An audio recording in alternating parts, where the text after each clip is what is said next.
एक पुराना बिल्डिंग और उसमें लगा एक पुराना एलिवेटर। इतना छोटा एलिवेटर कि उसमें मुश्किल से 3 लोग ही समाते थे। मार्टिन, एक 12 साल का दुबला पतला लड़का, हमेशा से उस एलिवेटर में जाने से डरता था। और ये आज से नहीं, ये तब से है जिस दिन उसने इस अपार्टमेंट में अपने पिताजी के साथ पहला कदम रखा था। हाँ, ये बात सही है कि उस एलिवेटर में जाने में उसको बड़ा अनकंफर्टेबल महसूस होता था।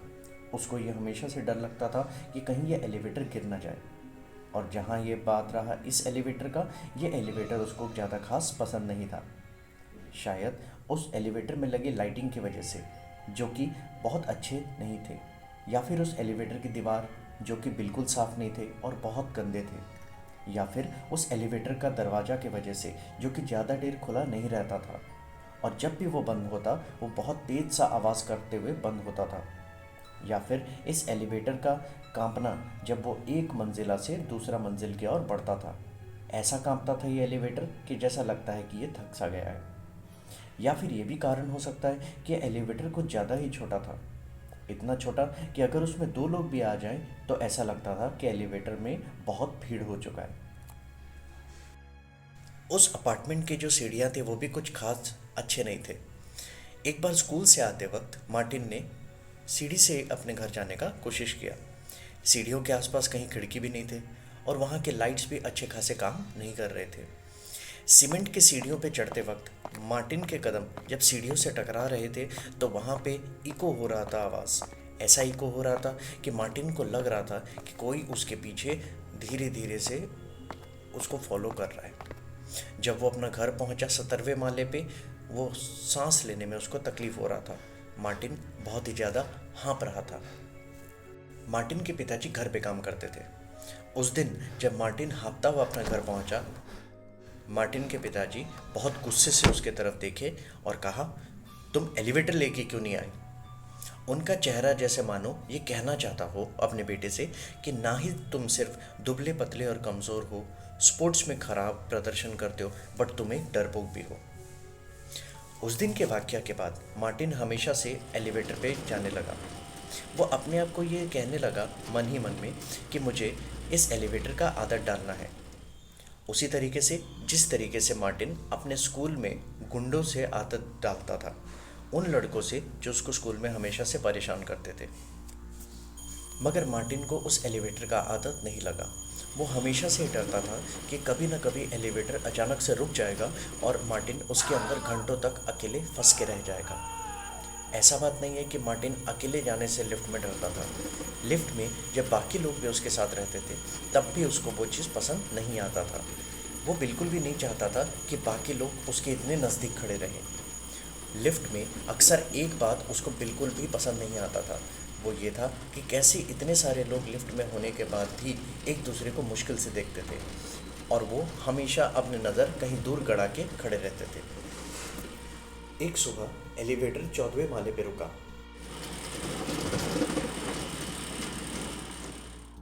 एक बड़ी सी मोटी सी औरत ग्रीन कलर का कोट पहने लिफ्ट के अंदर घुस गई। लिफ्ट में इतना कम जगह था कि मार्टिन को जैसे तैसे करके एडजस्ट करना पड़ा। वो लिफ्ट इतना छोटा था कि जैसे ही वो औरत अंदर घुसी, उस औरत का जो कोट था वो मार्टिन के शरीर से घिस रहा था। मार्टिन उस एलिवेटर के कोने पे जाके अपने आप को एडजस्ट किया। उस एलिवेटर में किसी और के आने का बिल्कुल भी जगह नहीं था। दरवाज़ा बंद होता है और जैसे ही दरवाज़ा बंद होता है, वो औरत एलिवेटर के दरवाजे की ओर देखने के बजाय मार्टिन की तरफ मुड़ के देखना चालू कर दिया। मार्टिन ने उस औरत की तरफ हल्के से देखा। वो औरत का गाल बहुत मोटा सा था। ऐसा लग रहा था कि उसके चेहरे में कोई चिन्ह है ही नहीं। उसका गला बहुत मोटा सा था। उस औरत की आंखें नीली कलर की थी, छोटी थी पर तेज, और वो मार्टिन को घूरते जा रही थी। मार्टिन ने अपना नज़र फेर लिया, बट वो औरत ना ही अपना नज़र फेरी, ना ही दरवाज़ा की ओर मुड़ के देखने लगी। क्या वो अभी भी मार्टिन को देख रही है? ये जानने के लिए मार्टिन ने उसको धीरे से देखने का कोशिश किया और जैसे ही थोड़ा सा नज़र उसके चेहरे पे डाला, तुरंत ही अपना निगाहें फेर लिया। अभी भी वो औरत मार्टिन को देख रही थी। मार्टिन अपना आंख बंद कर लेना चाहता था। वो घूम जाना चाहता था और उस एलिवेटर के कोने की ओर देखता हुआ अपना बाकी समय बिताना चाहता था। मगर वो कैसे करी? एलिवेटर आवाज़ करता हुआ धीरे धीरे 12वीं मंजिल पर पहुंचा। फिर 11वीं मंजिल पे।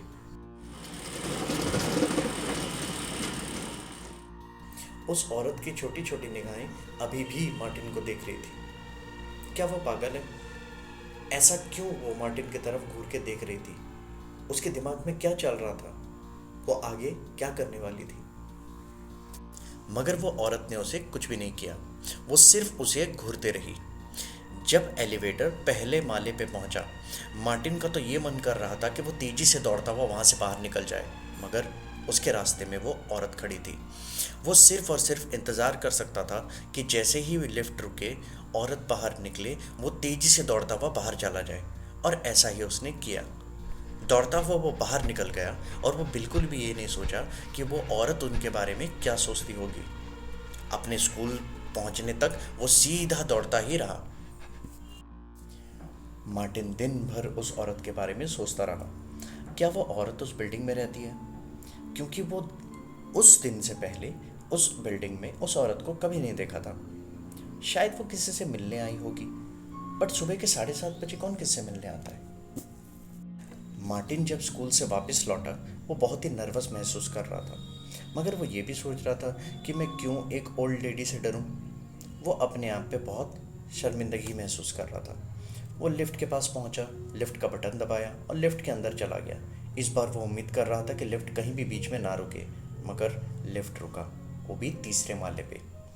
मार्टिन जैसे ही दरवाजे की ओर देखा, दरवाज़ा वहाँ पे खुला और सामने कौन था? वही ग्रीन कलर की कोट पे पहनी, वही मोटे चेहरे वाली, नीली आंखों वाली औरत, जो फिर से मार्टिन की तरफ घूरते जा रही थी, जैसे कि उसको पता था कि अभी भी लिफ्ट में मार्टिन ही होगा। ये कैसे पॉसिबल हो सकता है? एक बुरे सपने की तरह था। मगर देखो, वो औरत फिर से मार्टिन के सामने थी। मार्टिन कांपता हुआ उस औरत से कहता है, ऊपर जा रहा हूँ। वो औरत सुन के अपना सिर हिलाती है और एलिवेटर के अंदर दाखिल हो जाती है। दरवाज़ा ज़ोर से बंद होता है और मार्टिन खड़ा हुआ दिखता है कि इस बार वो औरत 14 फ्लोर का बटन नहीं दबा के 18वें माले का बटन दबाई। एलिवेटर कांपने लगा और धीरे धीरे ऊपर जाने लगा। वो मोटी औरत हमेशा के जैसा इस बार भी मार्टिन को घूरते रही।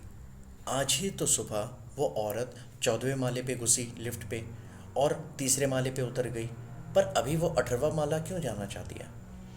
एलिवेटर हमेशा से आज कुछ ज़्यादा ही स्लो जा रहा था। मार्टिन का मन तो कर रहा था कि वो 7वें माले का बटन दबा दे और तेजी से लिफ्ट के बाहर जाए और सीढ़ियों से चढ़ता हुआ अपना घर चला जाए, मगर ऐसा करने के लिए मार्टिन को उस औरत के शरीर को छूते हुए बटन की ओर बढ़ना था और मार्टिन वो बिल्कुल भी करना नहीं चाहता था। जब एलिवेटर 17वें माले पे रुका, मार्टिन को बाहर निकलना था, मगर वो औरत थोड़ा सा भी साइड नहीं हुई। जैसे तैसे करके बच बचा के मार्टिन उस औरत की कोट के घिसता हुआ अपने आप को उस लिफ्ट से बाहर निकाला। जैसे वो बाहर निकाला, एलिवेटर की तरफ मुड़ के उसने देखा और जब मार्टिन ने देखा तो वो औरत उसको तब भी घूरते हुए जा रही थी। मार्टिन के दिमाग में यह ख्याल आया कि अब इस औरत को पता है कि मैं इस 17वें माले पे रहता हूँ। उस दिन शाम को मार्टिन ने अपने पिताजी से सवाल पूछने का सोचा। मार्टिन ने अपने पिताजी से पूछा कि पिताजी, क्या तुमने एक अजीब सी औरत को एलिवेटर में कभी देखा है? मार्टिन के पिताजी तब टेलीविज़न की तरफ देख रहे थे और उसी तरफ नज़र गड़ाए हुए अपने बेटे को जवाब देते हैं, मैं ये तो नहीं कह सकता कि मैंने उस औरत को कभी देखा है। मार्टिन को पता था कि वो एक बहुत बड़ी गलती कर रहा है। मार्टिन को ऐसा एहसास हुआ कि मार्टिन को किसी से बात करनी चाहिए उस औरत के बारे में। एक ही दिन में 2-2 बार मार्टिन उस औरत से लिफ्ट में टकराया। वो औरत सिर्फ और सिर्फ उसको घूरते जा रही थी। एक पल के लिए भी मार्टिन को घूरना वो बंद नहीं की। मार्टिन के पिताजी टेलीविज़न से नज़र फेरते हुए मार्टिन की ओर देखते हुए उससे सवाल पूछते हैं, तुम किस बात के लिए अभी चिंतित हो? मैं तुम्हारा क्या करूँगा मार्टिन? सच में तुम अब एक बेचारी बूढ़ी औरत से डर रहे हो? तभी मार्टिन कहता है, मैं नहीं डरता। और उसके पिताजी उसको जवाब देते हैं, तुम डरते हो। तुम कब बड़े होगे मार्टिन? कब एक मर्द के जैसा तुम बिहेव करोगे? क्या तुम जिंदगी भर ऐसे डरपोक बन के रहोगे? मार्टिन अपने पिताजी के सामने रोना नहीं चाहता था, सो वो अपने कमरे पे गया और वहाँ पे रोने लगा। मार्टिन के पिताजी को ये तो पता था कि मार्टिन कमरे में रो रहा है, मगर उन्हें कोई फ़र्क नहीं पड़ा। अगला सुबह मार्टिन फिर से उस एलिवेटर के पास जाता है, क्योंकि उसको स्कूल जाना रहता है। और मार्टिन जैसे ही एलिवेटर का बटन दबाता है, एलिवेटर खुल जाता है और वो देखता है कि इस बार पहले से ही वो औरत एलिवेटर के अंदर मौजूद है। मार्टिन वहीं खड़ा रह जाता है, बिल्कुल भी नहीं हिलता है और उसके बाद 2 कदम पीछे हटा लेता है। मार्टिन का हिम्मत ही नहीं होता है कि वो उस एलिवेटर के अंदर जाए। और इस बार उसने देखा कि उस औरत के चेहरे पे एक अजीब सी मुस्कुराहट थी। एलिवेटर का दरवाज़ा बंद होता है और वो औरत तब भी हंसती रहती है। मार्टिन तेजी से सीढ़ी के नीचे उतर के भागने लगता है। सीढ़ी में अंधेरा होने की वजह से मार्टिन ज़ोर से वहाँ गिर जाता है। मार्टिन के पिताजी मार्टिन को हॉस्पिटल लेते हुए जाते रहते हैं और रास्ते में वो कुछ भी नहीं कहते, बस उनके चेहरे में एक हताश और गुस्सा भरा हुआ है, ये सोचते हुए कि उनका बेटा कितना डरपोक और बेवकूफ़ है। मार्टिन का टांग टूट गया रहता है और उसको अब चलने के लिए बैसाखी का मदद चाहिए रहता है। अब मार्टिन सीढ़ी का सहारा नहीं ले सकता, उसको लिफ्ट में जाना ही पड़ेगा। उसके दिमाग में एक ख्याल आता है, क्या इसी बात के लिए वो मोटी औरत उसको देख के मुस्कुरा रही थी? क्या पहले से वो जानती थी कि कुछ ऐसा होने वाला है? ये सवाल मार्टिन के दिमाग में आने लगा। मार्टिन और उसके पिताजी हॉस्पिटल से वापस आए। एलिवेटर की ओर बढ़ते हुए वो सामने गए और मार्टिन इस बार मुस्कुरा रहा था, थोड़ा ज़्यादा ही खुश था कि ये सोचते हुए कि कम से कम इस बार मेरे पिताजी मेरे साथ तो हैं। इसीलिए क्या हो जाएगा कि उस औरत को लिफ्ट में आने का जगह ही नहीं मिलेगा, और अगर वो लिफ्ट के सामने आ भी गई, कम से कम उसके पिताजी उस औरत को देख तो लेंगे और ये बात पे भरोसा कर लेंगे मार्टिन जो कहना चाहता था। मार्टिन जब घर जाता, वो ये सोच के रखा था कि वो बहुत सारा रेस्ट करेगा, क्योंकि डॉक्टर ने उसको कहा था कि ज़्यादा से ज़्यादा आराम करने के लिए, और इसी तरीके से वो उस औरत से कुछ दिन बचा भी रहेगा और शांति से अपार्टमेंट में कुछ दिन भी बिता लेगा। ऐसे ही मार्टिन सोच ही रहा था कि तभी अचानक से उनके पिताजी ने ये कहा, ओह मैं तो भूल ही गया। ये कहते हुए 9वें मंजिल का बटन को उन्होंने दबा दिया। मार्टिन जैसे ही ये देखा, अपने पिताजी से कहता है कि क्या कर रहे हो आप? मार्टिन बहुत कोशिश कर रहा था कि अपने चेहरे पे डर का शिकन ना लाए। मार्टिन के पिताजी अपने घड़ी की ओर देखते हुए कहते हैं कि मैं आज वादा किया था कि मैं आज मिसेस उल्मान से मिलूंगा। ऐसा कहते ही वो एलिवेटर से बाहर चले गए। एलिवेटर का दरवाज़ा धीरे धीरे बंद होने लगा और तभी मार्टिन अपने पिताजी से विनती करता है कि मुझे भी अपने साथ ले चलो, मैं भी उनसे मिलना चाहता हूँ। और ऐसे कहते वक्त वो अपने बैसाखी की मदद से धीरे धीरे बाहर आने का कोशिश कर रहा था, मगर दरवाज़ा पहले ही बंद होने लगा। मार्टिन के पिताजी उसकी तरफ देख के कहते हैं, एलिवेटर में अकेले रहने से डर लगता है, ग्रो अप मार्टिन। ऐसे कहते ही दरवाज़ा जोर से बंद हो गया। मार्टिन जैसे तैसे करके लिफ्ट के बटन के पास पहुंचने लगा। वो 9वें मंजिल का ही बटन दबा के बाहर निकलने वाला था, मगर वो बहुत लेट हो चुका था। एलिवेटर अब 9वें मंजिल को छोड़ते हुए 10वें माले पे पहुंच चुका था, जहां पे वो ओल्ड लेडी उसका इंतज़ार कर रही थी। इससे पहले कि मार्टिन एलिवेटर से बाहर निकल पाता, वो ओल्ड लेडी एलिवेटर के अंदर चले आई और दरवाज़ा बंद हो गया। एलिवेटर ऊपर जाने लगा। वो औरत ज़ोर से हंसने लगी और मार्टिन की तरफ देख के कहने लगी, हेलो मार्टिन, और स्टॉप का बटन दबा दी।